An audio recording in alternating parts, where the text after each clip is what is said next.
Cày kia cô đây. Cày vô đây.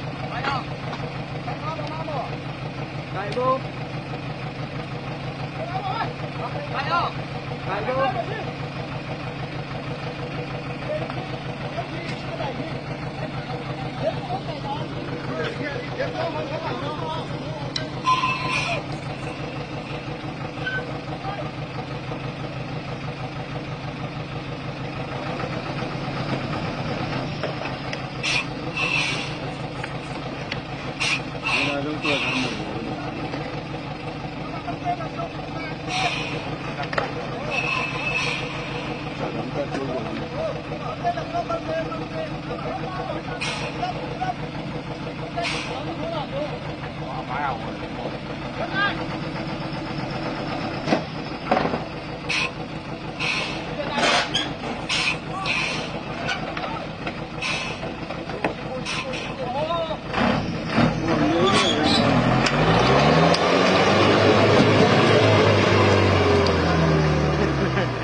Chia này.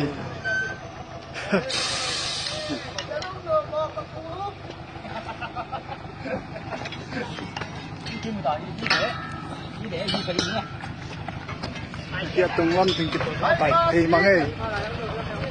Đây thôi.